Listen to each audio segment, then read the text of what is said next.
Yo, what's up? My name's Patrouski, and welcome to the top 5 dangerous shinies in PokeMMO. Now, this is not the top 5 most dangerous shinies in PokeMMO. These are not going to be listed in any particular order. This is essentially a list just to show you guys 5 Pokemon to be super aware of when shiny hunting. Now, everybody knows the shiny rate in PokeMMO is super rare at 1 out of 30,000, so you always want to make sure that you are prepared when shiny hunting for any type of Pokemon, because losing a shiny at a 1 of 30,000 rate is just heart-wrenching. So the first spot I'm going to be showing off in this video is actually the inspiration of this video. I have made standalone videos about this sort of topic in the past, mainly covering Hoppip and coughing, which we brought up in this video. However, this spot is not really a talked about one. It's actually kind of a dangerous shiny Pokemon to hunt, and I've seen a lot of people fail shiny Smirtle hair. So I always recommend sort of testing a horde of Pokemon whenever you want to maybe catch a shiny. Now, what happened recently is that someone was synchronized shiny hunting for a Smirtle, which is totally normal, totally awesome. But what happened was they ended up switching out to a different Pokemon on their first turn. Now, you might have already noticed the issue with that. If you switch out first turn against Smirtle, they'll all try to use Sketch, and they won't be able to sketch anything, and it'll all fail. Now, that's not the worst thing in the world in theory, but Sketch only has 1 PP. So if all of the opposing Smirtles fail to sketch and they all run out of PP, now from this point onward, including the shiny Smirtle, all they can do is struggle. I've seen this happen time and time again, where someone will switch out turn 1 against a Smirtle and lose it because it'll struggle itself to death. You can't throw a Pokeball without killing all of the other Pokemon in the horde. I had someone ask that, why not just Master Ball it? You can't throw a Pokeball until you defeat all of the Pokemon within the horde. Now, thankfully, there is a really quick and easy fix to this, and a really easy way to avoid ever losing a shiny Smirtle. All you have to do is use any move on the turn 1. Particularly False Swipe is really good for them to sketch. It has a ton of PP. It'll never be able to kill you. It won't really disrupt you. It's not really that big of a deal. All of them sketching False Swipe is super awesome. Now, you do have to make sure you're actually faster than all of the Smirtles in the horde. That's also super important. So if you're hunting with a synchronized Pokemon that is maybe level 40 or so, maybe throw a Choice Scarf on it just in case. You want to make sure you are faster than all of the Smirtles so their sketch doesn't go off before that happens or anything. So just make sure to use any move turn 1 against Smirtle, and you should be good. Now, shiny Pokemon number 2 I want to talk about is going to be north of Icarus City, and this is going to be a shiny that you actually never want to encounter, or at least most people never ever want to encounter. This is a shiny Basculin, which you will encounter payday pickup in here at Dragon Spiral Tower, a very common farming and money-making method, and also a very common shiny hunting spot for Dratini. Now, always make sure to check the Pokedex entry whenever you are shiny hunting a Pokemon to understand why you might want to be afraid of losing a shiny Pokemon. Basculin, for example, at this location can learn a couple moves that create a lot of problems.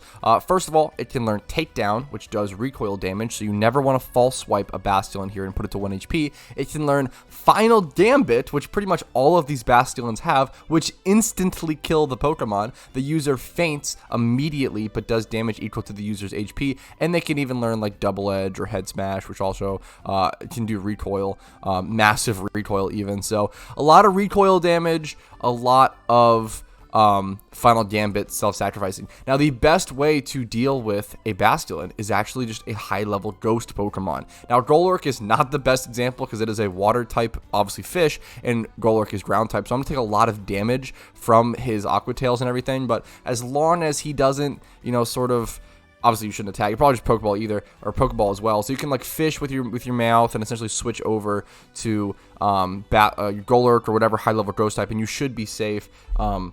If they go to Final Gambit you, it'll actually not work since it's a ghost type, which is really nice. So if they go to Final Gambit you, it won't trigger. They won't be able to kill themselves. And if they try to Double Edge or Takedown, those are also 2 moves that won't hit. They're normal type moves because you are a ghost type. Now, if they do happen to be the highest level and have Head Smash, that is something you can't really avoid, so you just have to make sure you try to take as little damage as possible. Spirit Tomb is a really good Pokemon for this location, because it is really tanky, takes very little damage, and doesn't really oppose a threat or anything. Its job as a ghost type against Basculin is really just to sit here until you catch it, hopefully using repeat balls or whatever ultra balls or whatever you may have access to.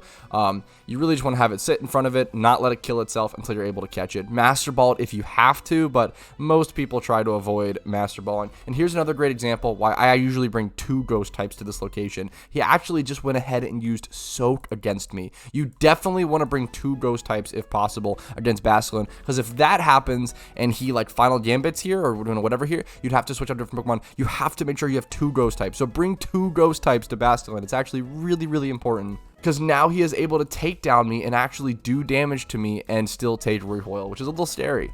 Alright, this is a much more generic overview thing that I want to talk about, but I just want to bring up every single explosion and or self-destruct mod. Having a damp Pokemon to save yourself from Pokemon self-destructing or exploding on you is super, super important. If you are farming anywhere that has a high-level Electrode or Voltorb nearby, if you see anything like Geodudes, Gravelers, especially if you're rock smashing to like get to a location, it's usually worthwhile just to have a damp Pokemon on you just in case. Now, that Parasect has access to its hidden ability, it actually has damp, so you can have a catching Pokemon be a Parasect and also have damp as its backup ability just in case, which is really nice. Now, I will say there are a couple of explosion Pokemon that damp isn't quite enough at. One of them being Drifblim. I'd love to do a video talking about this Pokemon at some point. Drifblim is a really, really scary Pokemon to catch, having access to not only self-destruct, not only explosion at higher levels, but also Destiny Bond. So you have to be able to switch out or have 2 damp Pokemon to switch out into, or be able to prevent that Destiny Bond, usually taunting it or something of the sort, because you can't let the shiny get the Destiny Bond off or it'll kill itself, right? So you have to be really careful. This Pokemon can be a nightmare to catch. Make sure you go into it very prepared. Now, there is an explosion Pokemon that I want to talk about in more detail in this video, because it is the outlier to the rule, and I actually have a full other in-depth video talking about it if you want to check that out, linked in the description down below. We're going to be talking about coughing. Now, I do have a full other video sort of related to this, and this is going to be the perfect Smirtle for this.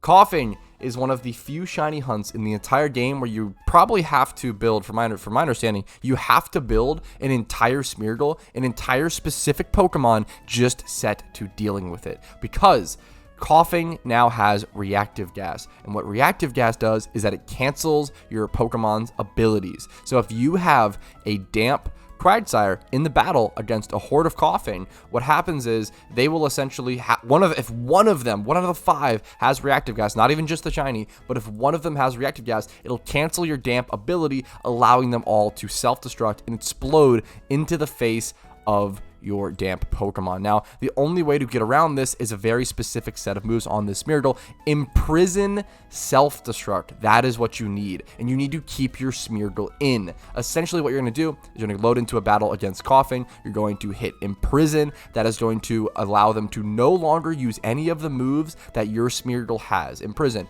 If the opponent knows any move also known by the user, the opponents are prevented from using it. That includes self-destruct, which is the only important one on this moveset. And you need some sort of KOing move. Make sure, a lot of people forget this, you need some sort of damaging move to be able to kill off the other coughings to be able to catch the one. You don't need Spore, but it can be helpful.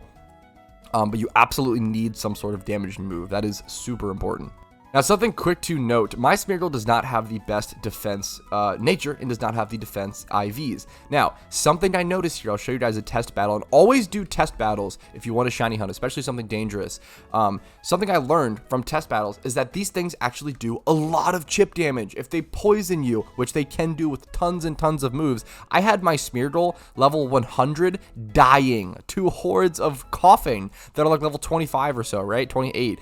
So what I ended up having to do is I realized I have to not only put a Lumberry on this thing to keep things safer, but I also have to go ahead and EV train this thing 252 HP and 252 attack. And that was the best set that I found to keep my Smirtle alive, because not only did I have to worry about not letting them destruct on themselves, I then figured out that I had to worry about them just killing me. And if your Smirtle dies, if you don't have full restores or, you know, tons of potions or whatever, even if you can revive your Smirtle, it has to imprison again. So you risk the one slot move or the one chance of that shiny coughing exploding, and you never want to take that risk. So definitely prepare a ton ahead of time. Even look, this fight I'm like dying a lot on. This is only turn 2 or whatever. Make sure to have a full restore or 2 or maybe even 3 in the back if you're doing this hunt.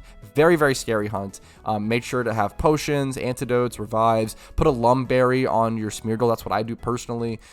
It's just, yeah, this fight can be really scary. Their assurances will do a bit of chip. All the poison starts to really chip away. Like, I think if I just continue this fight as is, I think I end up losing. I end up dying to poison. You probably should have to heal here. But just take this fight smart. Take it slow. Don't switch out. If you switch out after using Imprison, they will all be able to self-destruct once again. So keep all of this in mind. It's a very scary encounter. Yeah, so at this HP and poison, if I were to just continue this battle without any sort of heals, even as a level 100 Smirtle versus level 28 Coughings, I lose this fight. I'm going to die to poison here after this turn, and I would have lost this shiny if I didn't have any heals on me in the back. And this is a Smirtle that had a Lumberry and was EV trained. That shows like how dangerous these Coughings can be, even if you imprison and stop the self-destruct. Alright, on to the next one. This is actually the most dangerous ×5 horde Pokemon in the entire game within PokeMMO. This is at 5 Island in Kanto. You're going to want to Sweet Scent on this, but don't Sweet Scent here unless you are ready, because this is another spot where you need a specific Smirtle set. Now, I have heard other people talk about there might be other ways to do this, without actually needing the Smirtle, but I would recommend building the Smirtle. It's probably the best way to do it. Imprison, Memento, Rage Powder, and then a killing move.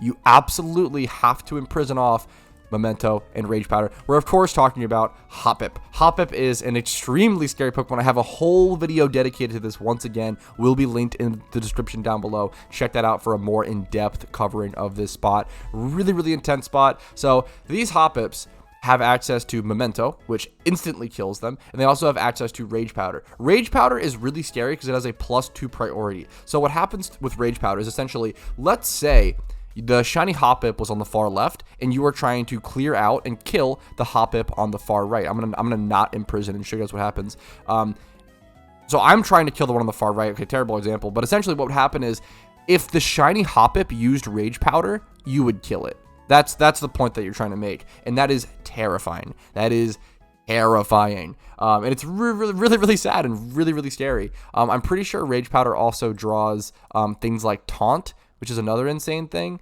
So if you were able to, essentially what happens is if you were trying to taunt the shiny Hoppip from killing itself with Memento, and a different non-shiny Hoppip Rage Powdered, it would draw your taunt over to it, and then now the shiny Hoppip can kill Memento. So there's tons of, like, these two moves create tons and tons of possibilities for the shiny Pokemon to be able to kill itself. We want to make sure we are trying to eliminate as many of those possibilities as possible, right? So that is Hoppip, the scariest Pokemon to catch in a ×5 horde in PokeMMO. Once again, check out the in-depth guide, in-depth video linked down below. But that's it for me. If you guys have any more questions, let me know in the comments down below. Like this video if you enjoyed it. Subscribe for daily PokeMMO content. Check out the Discord link down below. Go follow the Twitch if you want to see streams Monday through Thursday at 12 p.m. ET. And if you want to go above and beyond and support my content, allow me to keep making content full time every single day, YouTube memberships, Twitch Primes, Twitch subs, and PayPal/Venmo are super appreciated. Have a great day. I'll see you guys later, and try not to lose a shiny today, please. Hey, if you're watching this, that means you watched the entire video, which is pretty crazy. So thank you so much for your time, and thank you for that. And if your name is on this list, that means you're a pretty cool dude. Thank you for going above and beyond and supporting the channel and allowing me to make videos or more content like this one. Thank you again.